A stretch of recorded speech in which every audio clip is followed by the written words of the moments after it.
Alright, so today is week 7, and I know that I've been lagging on other updates because there are so many things going on, and we have been waiting for the carpentry to fabricate, and it's finally here. So today we are going to walk you through the kitchen carpentry. So it's something very different from the previous bedroom carpentry because kitchen is a wet area. It's going to be a highly intensive use area. So you got to be more careful in your choice of materials as well as what you're going to do with the design. So you can see that for my kitchen, it is an open concept. So there are no walls already separating the dining area and the the kitchen area. So for those of you who have walls, then it's slightly different already. You all have a different layout. But for mine, it's an open concept kitchen, but we're going to do something else. Next few updates, we'll talk about it. And you see, for the kitchen, it is around 10 feet length. 10 feet length is around 3 meters. So you got to budget for your own carpentry. Most of the kitchen packages that they show you around in the advertisements, they are advertised for 10 foot. All right, so 10 foot bottom, 10 foot top. If you want to add anything extra, they got to charge by per foot run. Okay, so most of these carpenters, most of these kitchen or ID or contractors, they charge by per foot run. And for my kitchen charge, I think it's around $100 per foot run. I know that if you go through ID, it's going to be much more expensive, like 130, 150, or even up to 180 per foot run. Also, that depends on your materials. For us, we are using wood. And I know that there are some new solutions like using stainless steel, using aluminium. All these things are more newer kind of design, but of course, that all comes with cost because metal is ultimately more expensive. All right, so kitchen carpentry, like I said, 10 foot, 10 foot bottom, 10 foot top.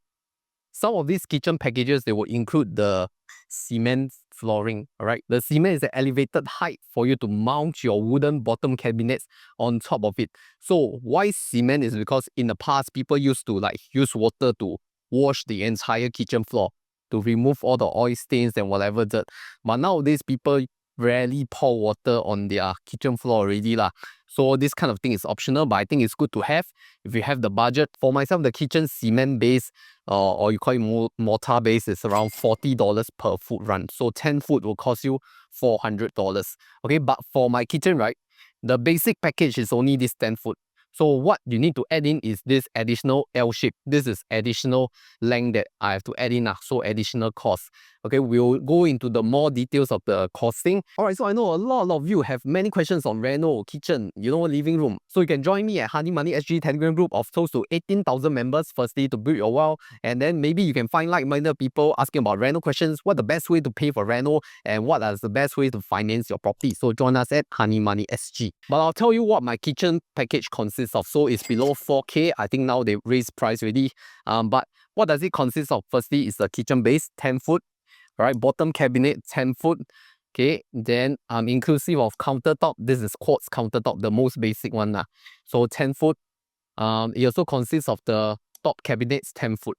Right, so I think that is very general, inclusive of the drying rack, okay, with the bloom leaf as well. So all this is included, drying rack, and complementary 3 drawers. Right, so you can also select what kind of drawer you like, where you want it to be placed. All this kitchen placement thing, it needs to be very technical one, and since it's custom made, you better make sure it's to your liking. So what else is included in this around 4K kitchen package? I think that's about it Countertop, bottom and top cabinets and drawers, and then a bloom leaf.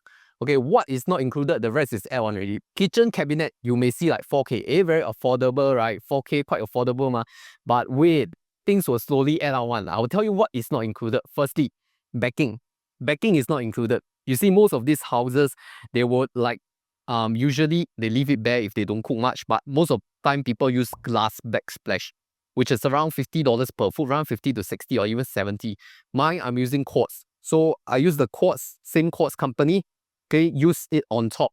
So that's another $80 per foot run. Okay, so talking about my kitchen length, right? This is the entire 10 foot that I say is included in the package from this left end to the right end, okay? Left end to right end, 10 foot. But what is the additional length that I opted in is this 2, all right? So this space is 2 foot, additional 2 foot of countertop space, plus where the drawers are housed, plus the top cabinets, everything. Then this one is a tall unit, 2 feet tall unit. So 2 feet tall unit, how they calculate is bottom cabinet plus top cabinet plus another kitchen niche. where people usually build their built-in ovens, or if you have microwave, you'll be like a combination microwave and then oven. Then some of you have dishwashers, which we'll talk about later. But tall unit is something different really. So how my costing for a tall unit is because, like I said, $100 per foot run. So 2 foot run is $200. So $200, $200, and $200. Total $600 for a tall unit. Add in the additional cement base. So cement base, I say, is around 40 per foot run, right? So in the package, it's 10 So you need add additional 4 foot run for the cement base law. So additional costs slowly add up already. Okay, so then we go to here. This is the right side of the profile. This is where the kitchen sink area is. Some of you may choose to relocate your sink because you all don't like it. This area, you all want to maybe put it at the other end, which is possible also, but that means you have to run plumbing because you need to redirect your pipes to the kitchen waste hole, all right? Because your kitchen hole, your kitchen drainage is going to be here, right under this area. So if you run piping, you need to run behind the entire carpentry to where you want. Maybe you want it the other side. Okay, so that one also additional cost lah. So we just go with the default lah.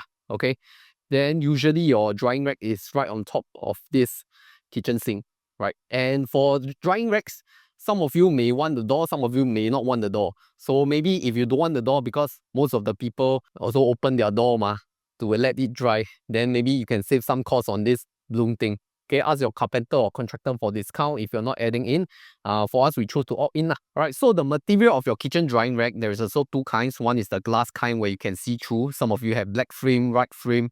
But for us, we go with a more flush look. Everything use the same laminate. By the way, our laminate is from Arova, champagne color. Also not sponsored. The whole kitchen is not sponsored. So whatever I say is I paid out of my own pocket one. Kitchen sink will cover it in another episode because that's under fittings, things that you buy outside of your kitchen really. Okay, kitchen sink also have a lot of research need to be done on.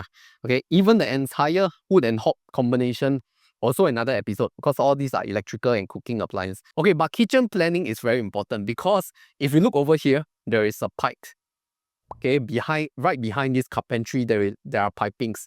So your carpenter will need to account for the space the difference. Okay, then over here, we have the sauce rack. People like to do the pull-out sauce tray, right? Ours is from Excel.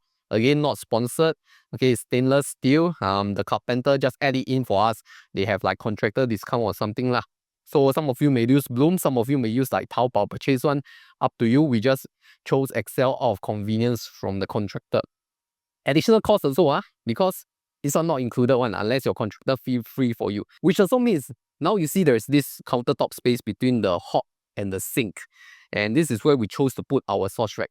Then on top there is another cabinet top cabinet. But this one very, very thin only Not sure what you can put much because they have to accommodate for the sauce tray Okay, then next very important is also your sink size and your hob size. Why? Because this is where your countertop space you need to prepare your dishes. Let's say you want to take items out of your fridge, then where you want to put them, right? It will be this countertop space already. And this countertop space will also be dependent on your dimensions of your kitchen sink and your kitchen hob. If your sink is very large, then it will compromise some space here, right? Because you need to centralize. If your hob is also very large, let's say 3 burner one, it will also compromise this space. So for us, we just chose a double burner hob and a 68 cm sink. Actually, 68 cm is very large already I think for 2 people, 60 cm sink is enough already, or 600 mm. If you are those who like large sinks 750 mm or 75 cm one then I think you use a lot of big pots and pans that's what you need. Otherwise, 2 people, small kitchen, no need so big one. Okay, then hood and hob size just some very basic dimensions, right? Your hob must be smaller than your hood. Why? Because common sense your hood must be able to capture all the fumes from your hob. And in order to capture it effectively, it has to be longer. Okay, common sense, right? Then I think we go into details on cooking appliances next time But it's just something that you have to take note of when you are designing your kitchen. Because your cooking hood size have to be given to the carpenter contractor for them to measure out, okay, how nice it really fit in the top cabinet. Okay, so if you're using chimney hood, you're using slanted hood, you're using slim hood, or this kind of Fujio made in Japan hood, it's slightly different Okay, so for us, right, our hood is ventilated externally. Some of you, your hood may be ventilated internally. Then you need to build chimney lah, ventilating whatever. That one I don't have much research lah. I only research on my own things.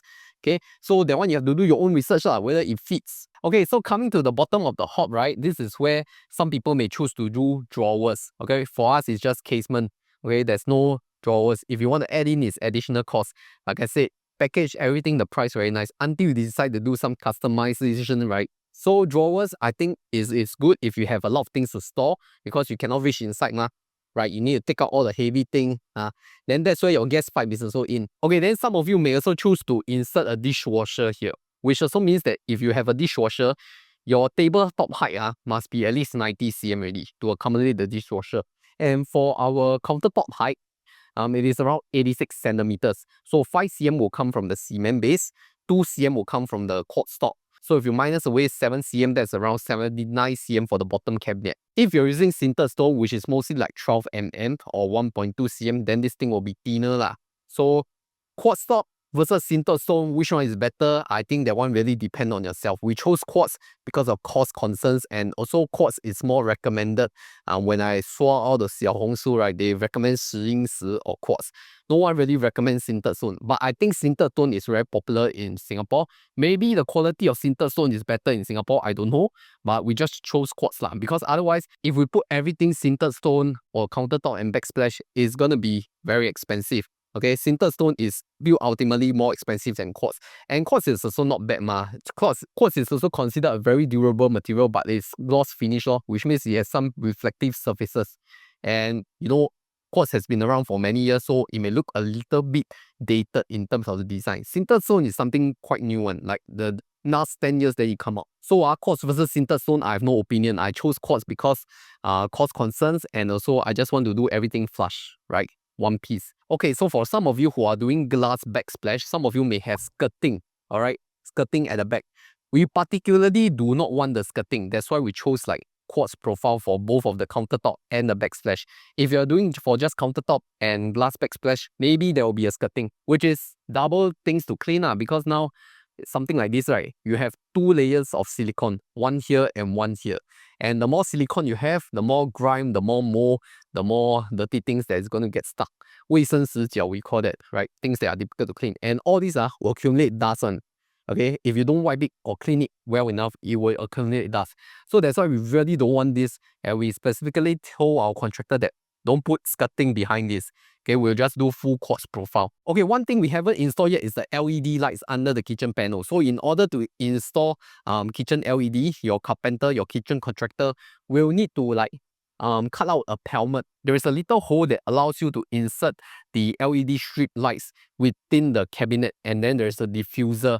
Your kitchen contractor will tell you about it lah. Actually, if you ask me, last time I also don't understand. I also do my own research, then I see my own eyes, then I understand.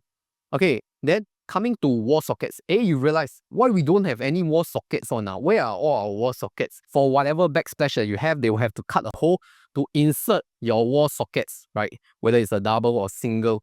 But for us, it's slightly different, because if you look at the video here, you will see that we have hidden all our wall sockets under the door of the top cabinet. So I'll give you an example. So from the top here, you cannot even notice that there are wall sockets. But if you go under the table, you will be able to see that this is where we hid our sockets. Of course, we are still waiting for the electrician to install the wall socket first, and then we'll consider it done.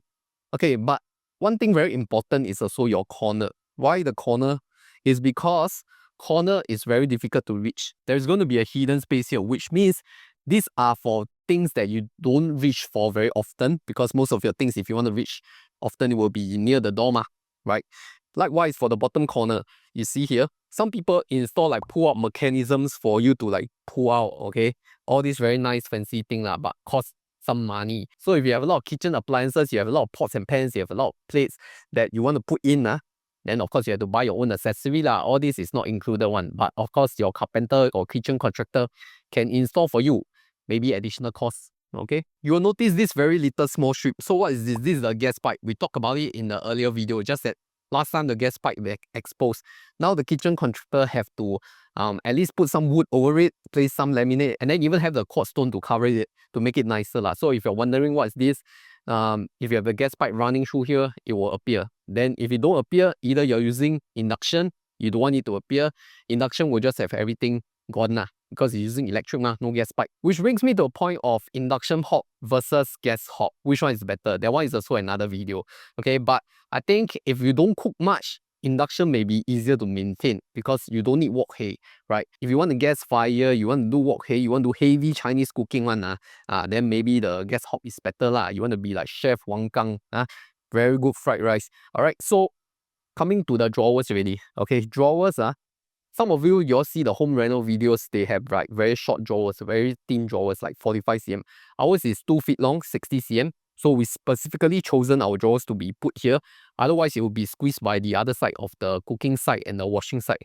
So this is 60 cm, 3 drawers. The drawer height, you can also choose one. You can then talk to your carpenter. Maybe some of you just want to do 2 equal size drawers here and then 1 drawer elsewhere, I don't know. Depend on your customization. We do like 大中小, small, medium, large. Okay, small one is for your kitchen cutlery. Then the middle one is like your kitchen utensils like ladles, big spoon or whatever. Then maybe the bigger one is like you can put some cooking appliance lah. Okay, then lastly, we need to talk about our store unit right here. So this store unit is the highlight piece of our kitchen because it is like an entire design sense in its own right. See these nice curved edges? This will be the only curved edge that you see around the kitchen because the rest got no edge ma. So like I said already, the costing is $200 for a bottom cabinet, $200 for the niche, and then $200 for the top cabinet. So over here in the niche, we are going to install the wall socket for our oven, microwave slash oven. So it's going to have a little bit of space. We did not opt for built-in oven in case we want to change it the next time. But the dimensions are 600 mm, 60 cm. I think it's quite a standard size for ovens and microwave lah. So one very important thing about ovens, if you're doing this kind of standalone ovens, is that you need to take a look at the user manual. Why? Because there may need to be some allowance height for the heat to dissipate. If the heat space is not enough, let's say the height is not enough, this top part of the cabinet will get heated and hot, and maybe it may change the material in the long run. I don't know lah. This is what I read from the manual. So I have to be very careful with these dimensions. Okay. The last thing, let's talk about this rounded edge because I know some of you have been very interested in rounded curve designs. How much does this cost? So based on my kitchen contractor, if it's a small edge, like very short one, either bottom or top, is around 150 per edge. If it's like a long one like this, it's $250. And I can show you how they install because I finally understand why curved edge is so expensive. Like even if it's made in the factory, right, they have to bring on site and then have to adjust and cut and make sure it fits nicely, you know. So how it works is that these 3 are normal kitchen cabinets stacked on top of each other. Then you have one curved piece that is fully covering everything at the edge. So this is like additional width that is stacked out one lah. Or it's not like one whole piece look like that. It won't happen. Alright, so for those of you who don't know, right, your kitchen carpentry is going to be one of the most expensive projects in your home renovation. In fact, this kitchen costs like close to $7,000 to just build this small area, you know. So if you really want to do your kitchen nicely, you need to save some money lah. But you cannot grow your money by just saving money. You all need to invest, right? And if you really want to invest, I think one of the best ways is through Interactive Brokers, which you should click on the link right here to check out Interactive Brokers for the widest markets, cheapest cost, and best foreign currency exchange rates. So check out Interactive Brokers. Then let's talk about installation because I've taken some video clips of how they install. How do you make sure that it's from floor to ceiling and then there's no gaps in between? Because if you have gaps on the top, it's going to be a 卫生死角, right?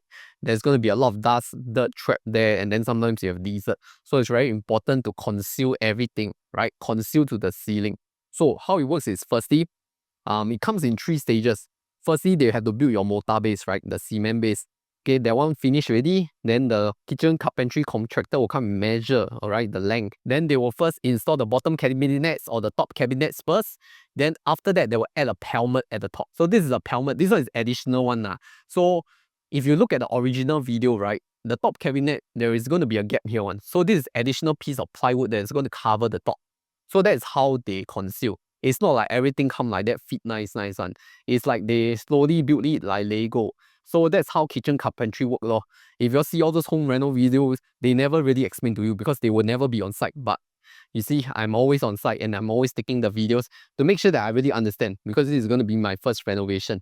And you know, if you have any questions, I also have the same questions for you. So I hope that he has answered your questions lah. But anyway, if you're asking about kitchen appliance, you know, what kind of food, what kind of hob, what kind of sink, what kind of oven or whatever, right? There will be another video lah.